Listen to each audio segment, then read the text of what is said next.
Luis Suarez just broke his silence on the death of Jorge Messi. 4 sentences, no club logo, no press office, and they are hitting harder than every official statement in football combined. Amigo, te abrazo fuerte. Friend, I hug you tight. That's the first line. Not a hashtag, not a crest. A man alone with his phone, writing to the friend who just lost his father. Jorge Messi built Lionel Messi's entire career from nothing. He negotiated the contracts. He made the calls. He stood in the stands for over 2 decades while the world watched his son alone. On Saturday, August 8, 2026, in Rosario, Argentina, he died. He was 68. And while federations were still drafting statements, it was Luis Suarez, suspended, unable to even be on the field that night, who said what everyone else was still trying to phrase correctly. Stay with me. What happened in the 48 hours after that news broke says more about loyalty in football than any trophy ever will. Forget the surface-level headlines every other channel is running today. We're going deeper. Exactly what Suarez said, why he said it that way, and why football fans everywhere are calling it one of the rawest tributes they've ever seen. By the end of this video, you'll understand what most people missed in the noise of the last 2 days. This wasn't a teammate posting condolences. This was one of the deepest friendships in modern football, tested in real time, in public, with no script. To understand why Suarez's words landed like this, go back to the record. Not to something whispered and unverifiable, to what actually happened between these 2 men, in front of cameras, for over a decade. Suarez arrived at Barcelona in the summer of 2013. A year later, he, Messi, and Neymar became the most feared attacking trio the sport has ever seen. But the goals were never the whole story. Off the pitch, these were never just colleagues punching a clock. When Suarez was pushed out of Barcelona in 2020 in a transfer he never wanted, Messi didn't stay silent. He went public and criticized how the club had handled it, writing that it would be strange not to share every day with him anymore, on the pitch and off it, over the years of mates and lunches they'd never forget. That wasn't PR. That was a captain publicly choosing a side for his friend. Football almost never gives you a moment like that. 4 years later, when Suarez retired from the Uruguay national team, Messi recorded a message that left him in tears, thanking him for everything he'd given the national team and his teammates, using the nickname only their closest circle uses, and telling him he was grateful they'd keep playing together at Inter Miami. Hold that relationship in your head. Not 2 footballers who happened to overlap for a few seasons. 2 families who built a life around each other. Now come back to Saturday. Jorge Messi's health had been a quiet storyline for over a year. During this summer's World Cup, Messi was visibly emotional in Argentina's opening matches, later admitting he'd gone through difficult, complicated days that had nothing to do with football. His family confirmed only that Jorge was dealing with a health issue and asked, publicly, that it not become a subject of media speculation. Argentina reached the final. They lost to Spain. Weeks later, in the early hours of August 8th, Jorge Messi died in Rosario, the same city where his son's entire story began. Within hours, the tributes started arriving. Newell's Old Boys, the Argentine Football Association, Paris Saint-Germain, Barcelona. Every major name Messi has ever worn a shirt for had something to say. We'll come back to exactly what, because one voice was still missing. Inter Miami paid tribute before kickoff that same night. A black ribbon across their channels, a moment of silence, every player in a black armband, Jorge Messi's name on the stadium screens. Fans unfurled one banner that said everything. Fuerza Leo, stay strong Leo. And Luis Suarez, suspended for that match, unable to be there for his friend when it mattered most, did something he doesn't do often. He picked up his phone, and he wrote from the heart. Here is exactly what he posted in full on Instagram. Friend, I hug you and your family strongly. Your dad from above will continue to watch you with pride like he did always. All my love in these difficult moments to the Messi family. Rest in peace, Jorge. Read that again, slowly. No, my condolences, no formal club language. He called Messi amigo, friend, the same word he'd use texting him after training, not the word you use for a colleague. He didn't mention titles, trophies, or what Jorge Messi meant to football history. He talked about a father watching his son with pride from somewhere Suarez clearly still believes in. 4 sentences. No hashtags, no branding, nothing performative. Just a man telling his friend, in the plainest words he had, that he sees him. Thousands of miles away that same night, Lionel Messi landed on a private flight into Rosario for his father's memorial. Reports say it will be private, family only, no cameras, no statements. Exactly the way this family has always tried to protect what matters most. Think about what Suarez was carrying in that moment.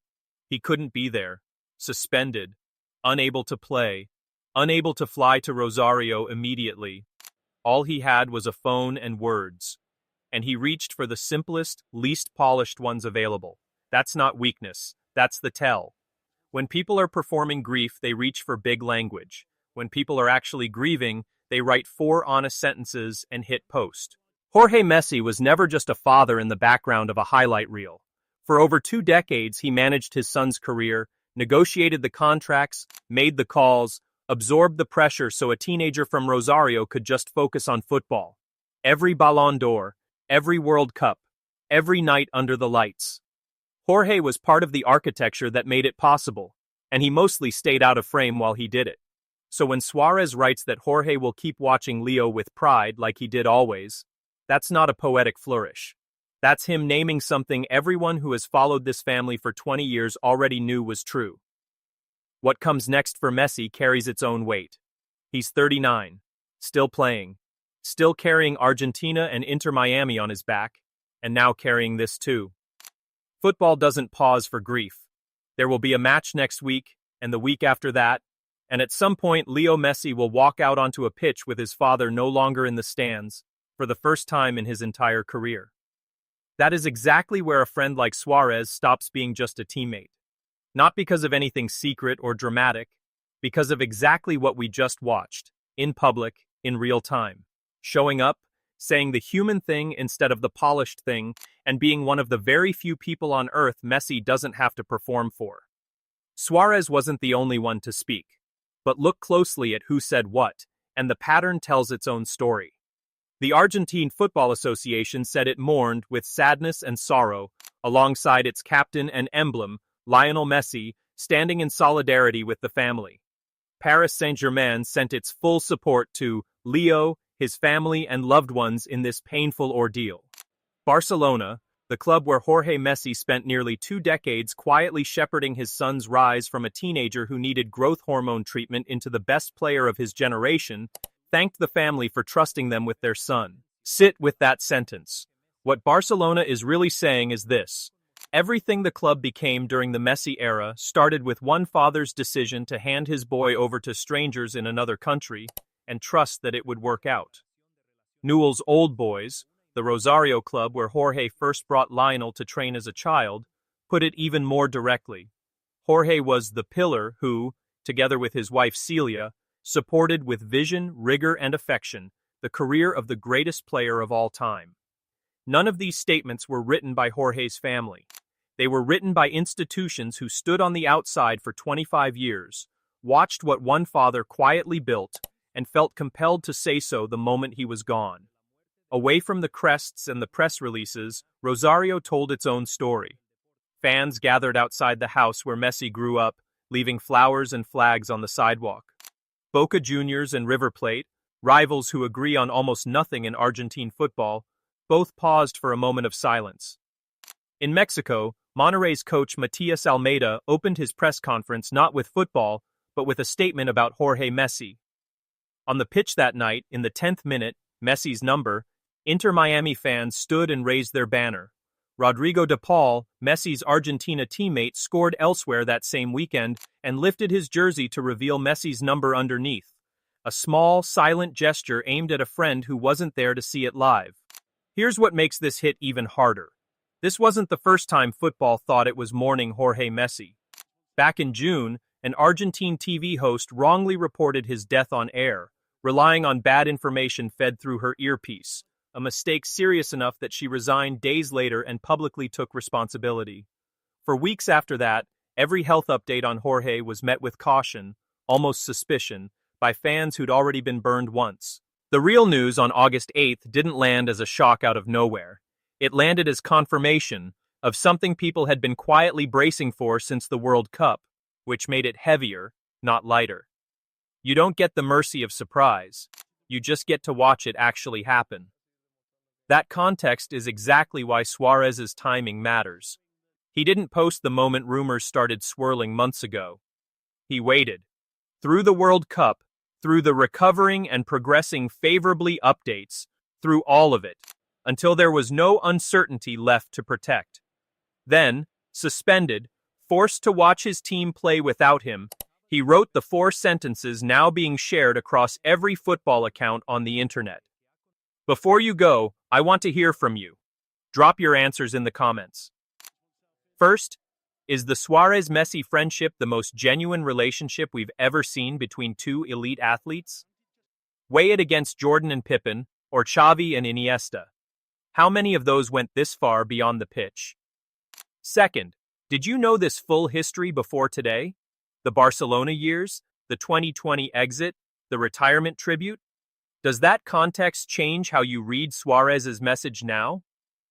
Third, if you could say one sentence to Luis Suarez right now as he stands beside his best friend through this, what would it be? Write it below.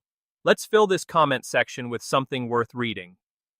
Fourth, what does Messi need most right now? Time away from the game to actually grieve, or does stepping back onto the pitch beside people like Suarez do more for him than staying home ever could? Stick around 10 more seconds before you close this out. This one is for anyone watching who has lost a parent, or the person who was the quiet foundation of their entire life. You know that specific kind of grief, the kind that doesn't come with cameras or headlines, just an empty chair at the table. Football is just a game on paper, but it's also just people. People who lose their fathers. People who fly home mid-season because nothing else matters more in that moment. People who, even suspended, even unable to be there in person, still find the words. If this story moved you, like the video, subscribe, and send it to someone who needs a reminder of what real friendship looks like when the cameras aren't the point. Hold your people a little closer tonight. Rest in peace, Jorge Messi.